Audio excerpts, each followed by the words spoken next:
Now we can discern the chilling, silent scream on the face of this child who is now facing imminent extinction.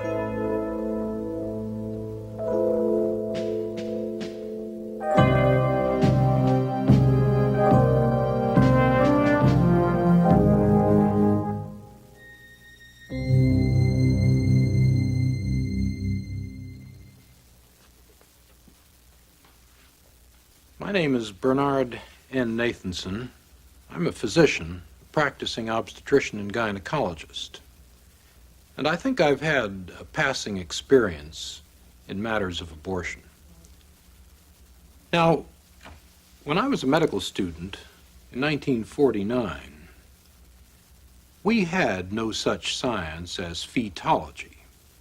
We were taught that the unborn child, the fetus, was something in the uterus, but it was really an article of faith as to whether or not it was a human being and whether or not that human being had any unique personal qualities. But the whole story has changed since the 1970s. It was at that time that the science of fetology exploded in the medical community. It exploded by means of the introduction of great new technologies such as ultrasound imaging, electronic fetal heart monitoring, fetology, hysteroscopy, radioimmunochemistry, and a host of other dazzling technologies which today constitute, in fact, the corpus of the science of fetology. Real-time ultrasound, that is, imaging of the child in motion, has been available as a clinical tool since 1976. The room for the ultrasound examination consists of a conventional examining table, as well as the ultrasound imaging device itself, a bulky appearing machine here. Now the pregnant woman is positioned on the table for the examination. The abdomen is suitably draped. The head of the instrument is now placed over the uterus. This device, in turn, consists basically of a crystal which sends out pulsing high-frequency sound waves and a transducer which collects the echoes of these waves.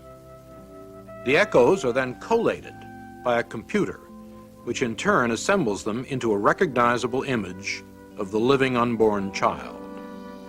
And the child can be imaged by either a linear scan, which is useful for later pregnancies, or a sector scan, which is more accurate for delineating the child in an early pregnancy, such as this one. The image, reconstructed from the echo pattern, is capable of truly amazing resolution. And so discerning is this instrument that the tiny valves of the heart can be studied as they snap open and shut during the contractions of the heart. Mothers and fathers, for the first time, have been afforded a view of their unborn child by this spectacular technology.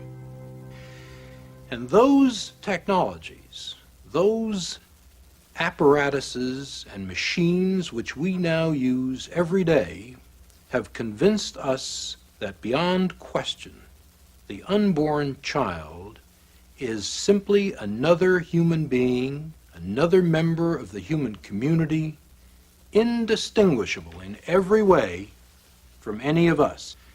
Now, for the first time, we have the technology to see abortion from the victim's vantage point. Ultrasound imaging has allowed us to see this. And so for the first time, we are going to watch a child being torn apart, dismembered, disarticulated, crushed, and destroyed by the unfeeling steel instruments of the abortionist. What we are looking at here is a depiction of the development of this child in its prenatal stage of life, from virtually the very beginnings to the end of that stage. We have here the child at 4 weeks, at 8 weeks, at 12 weeks, at 16 weeks, at 18 weeks, at 20 weeks, and at 28 weeks. As you can see, there is no revolutionary or dramatic change in the form or in the substance of this person throughout this developmental stage.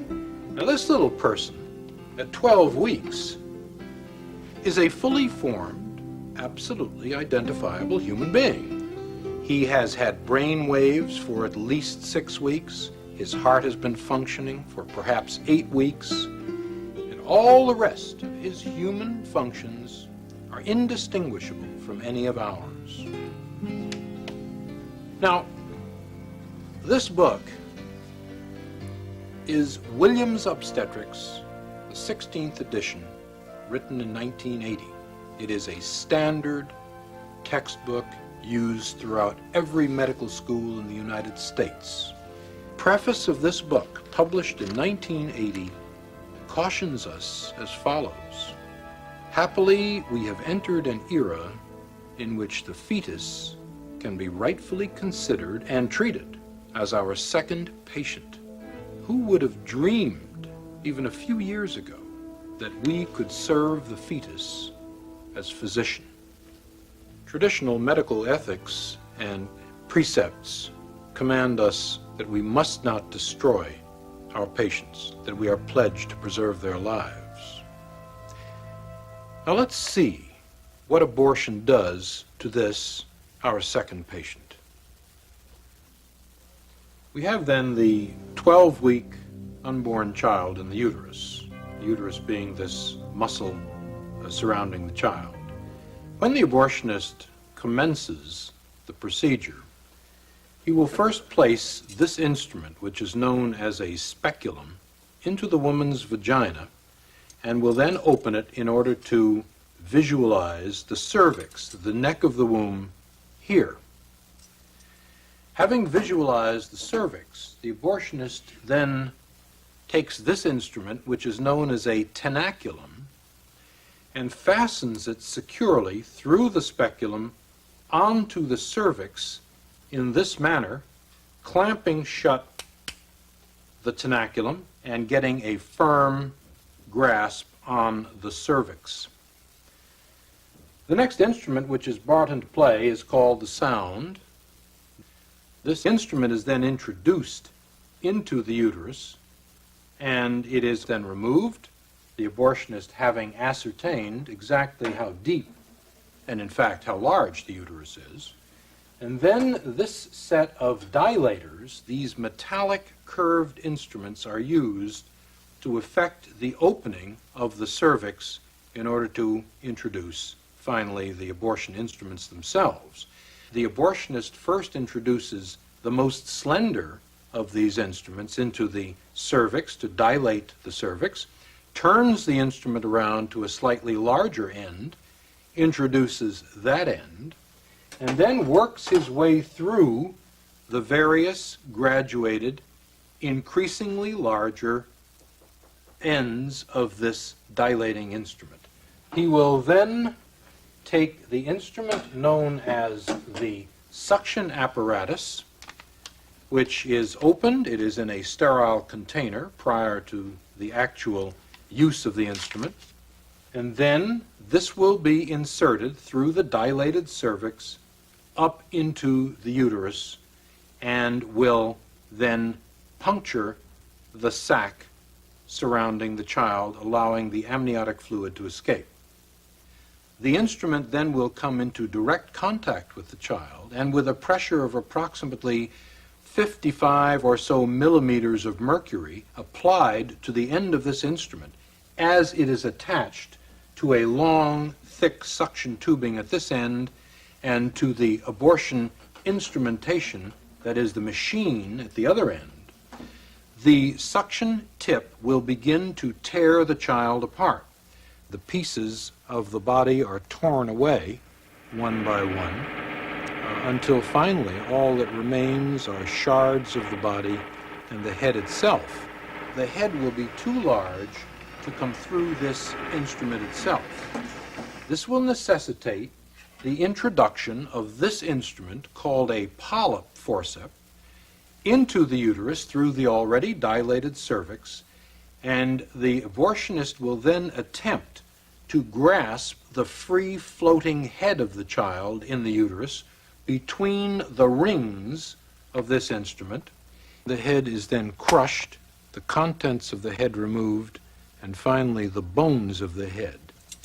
And the abortion is then effectively at an end. We've seen what the 12-week child appears on the ultrasound screen. And we have also seen the mechanics, the actual steps of a 12-week abortion. Now, for the first time, we're going to see a film made with real-time ultrasound imaging of a 12-week abortion. Bear in mind that this is not an unusual instance, a late abortion. This is one of the 4,000 or so a day done every day in the United States. This film was made at an abortion clinic. The physician who performed the abortion was a young man who was working in 2 different abortion clinics at the time.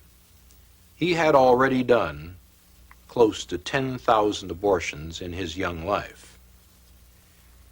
When he was asked to attend the editing session to view the film, he was so appalled at what he had done that he left the room momentarily, came back to finish the editing, but never again did another abortion. The young woman who used the real-time ultrasound camera was a feminist and a strong pro-abortionist, but she too was so moved by what she saw at the editing session that she never again discussed the subject of abortion. Now, let's turn to the actual film itself. We are now looking at a sector scan of a real-time ultrasound imaging of a 12-week unborn child.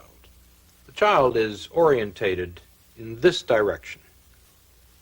You are looking now at the head of the child here, the body of the child here, and this image is the child's hand approaching its mouth. Looking a little more closely at the child, we can discern the eye, or the orbit of the eye, here, the nose of the child here, the mouth of the child here, and we can even look at the ventricle of the brain here. This is a fluid-filled space in the brain. We see the body of the child here with the ribs in silhouette and the spine of the child at the back. This rather granular area of tissue at the top of the sector appears to be the placenta, or afterbirth, of the child. And we can begin to see down here the thighs, the lower extremities of the child coming off the body in this manner. Now, let's move to the action. We now see the heart beating here in the child's chest. The heart is beating at a rate of approximately 140 a minute, and we can see the child moving rather serenely in the uterus. One can see it shifting position from time to time. It is still orientated in this manner, and the mouth is receiving the thumb of the child. The child again is moving quietly in its sanctuary. Now, this shadow which we are seeing down at the bottom of the screen is the suction tip. We have colored the suction tip deliberately in order for you to discern it more clearly. But the abortionist has now dilated the cervix and is now inserting this suction tip, which you can see moving back and forth across the screen. You will note that as the suction tip, which is now over here, moves toward the child will rear away from it and undergo much more violent, much more agitated movements. The child is now moving in a much more purposeful manner. Its orientation changes from time to time. It is rearing again here. Now, the suction tip has not actually touched the child, even though the child is extremely agitated and moving in a violent manner. The child has now moved back to the profile view, and the suction tip is flashing once again across the screen. The child's mouth is now open, and we will see that again on a freeze frame in a moment. But this suction tip, which you can see moving violently back and forth on the bottom of the screen, is the lethal instrument which will ultimately tear apart and destroy the child. It is only after the fluid has been broken, the sac has been disrupted, that the tip will actually come against the child. But we can see the tip moving back and forth as the abortionist seeks the child's body. Once again, we see the child's mouth wide open in a silent scream in this particular freeze frame. This is the silent scream of a child threatened imminently with extinction. Now, the heart rate has speeded up dramatically, and the child's movements are violent at this point. It does sense aggression in its sanctuary. It is moving away. One can see it moving to the left side of the uterus in an attempt, a pathetic attempt, to escape the inexorable instruments which the abortionist is using to extinguish its life. Now, the heart has again perceptibly speeded up. We can time this at approximately 200 beats per minute. And there is no question this child senses the most mortal danger imaginable. The membrane has now been punctured and the fluid has escaped. One no longer sees that large reservoir of fluid surrounding the child. But once the fluid has been drained off, the suction tip has now been firmly clamped to the child's body, and the child is being pulled in a downward direction by the abortionist's suction tip with the negative pressure applied to it, and the body is now being torn systematically from the head. The head of the child being in this direction here. I am now outlining the child's head. The lower extremities have already been lost, and we see the suction tip flashing from time to time in the screen as a typhoon-like series of echoes, and the child is being tugged back and forth as the suction tip has now been applied to the body, and the abortionist is exerting his traction on the child in this manner. The child's head is still discernible here. The body is no longer discernible. It has now been torn from the head.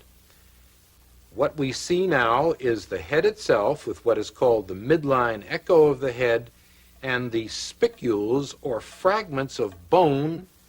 Now this head, which I'm outlining here, on this 12-week child is simply too large to be pulled in one piece out of the uterus. The abortionist is going to have to employ this instrument, the polyp forceps, in an attempt to grab the head. The abortionist will attempt to crush the head with this instrument in this manner and remove the head piecemeal from the uterus. The abortionist and the anesthesiologist have a secret language between them which shields them from the grisly reality of what is going on. The abortionist and the anesthesiologist together refer to the head of this child, which is now being sought, as number one. And the anesthesiologist will inquire of the abortionist, "Is number one out yet? Are we finished?" we now see intermittently the shanks or blades of this instrument appearing in the image here. The head tends to float freely in the uterus. Here are the shanks or blades of the instrument coming across here. And the head is now being locked on by this polyp forceps, and the head is being pulled down toward the cervix. Now all we see remaining are simply the shards, the broken fragments, the pieces of tissue which document that there was once a living, defenseless, tiny human being here. In considering the impact of abortion on our society, let's look at some figures as to what has actually happened in the last 20 years. We have reliable figures indicating that in 1963, long before abortion became legalized by the infamous Roe v. Wade decision, there were approximately 100,000 illegal abortions done annually in the United States, and very few legal abortions.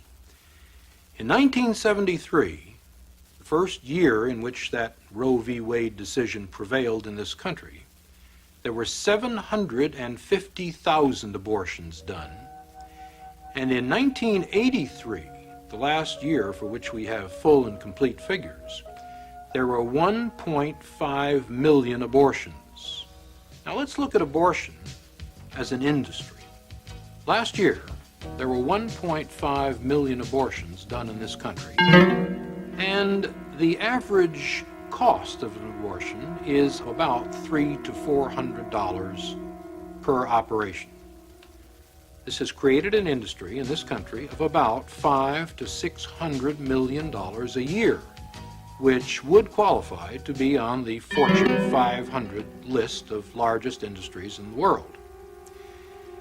90% of these monies are going into the pockets of physicians, and the remainder into the pockets of the entrepreneurs who run the clinics. Now, we've had some recent investigations on the question of these clinics. Clinics are being franchised out like fast food services across the country. We know there are chains of them in California and through the Southwest and even in the Southeast of the United States. And there is some evidence now that increasingly these clinics are falling into the hands of the mob, of the crime syndicate here in the United States, and that this money, abortion money, is tainted not only by the blood of the innocent victims of abortion, but by the dark hand of the crime syndicate in the United States. When discussing abortion, we must also understand that the unborn child is not the only victim. Women themselves are victims just as the unborn children are. Women have not been told of the true nature of the unborn child. They have not been shown the true facts of what an abortion really is. Women in increasing numbers, hundreds, thousands, even tens of thousands, have had their wombs perforated, infected, destroyed. Women have been sterilized and castrated, all as a result of an operation of which they have had no true knowledge. This film, and other films which may follow like it, must be made a part of the informed consent for any woman before she submits herself to a procedure of this sort. I accuse the National Abortion Rights Action League, I accuse Planned Parenthood and all its co-conspirators in the abortion industry of a consistent conspiracy of silence, of keeping women in the dark with respect to the true nature of abortion. And I challenge all those purveyors of abortion to show this real-time videotape or one similar to it to all women before they consent to abortion. You know, I think I know a little bit about abortion. I was one of the founders of NARAL in 1969. It's now known as the National Abortion Rights Action League. And for a period of 2 years, I was the director of the largest abortion clinic in the Western world. Since those times, we have a science which is known as fetology, which has allowed us to study the human fetus. And all of those studies have concluded, without exception, that the unborn child is a human being, indistinguishable from any of us, and an integral part of our human community. Now, the destruction of a living human being is no solution to what is basically a social problem. And I believe a resort to such violence is an admission of scientific, and even worse, ethical impoverishment. Somehow I refuse to believe that Americans, who have put men on the moon, can't devise a better solution than the resort to violence. I think we should all, here and now, devote ourselves to an untiring effort to devise a better solution, a solution compounded equally of love and compassion and a decent regard for the overriding priority of human life. Let's all, for humanity's sake, here and now, stop the killing.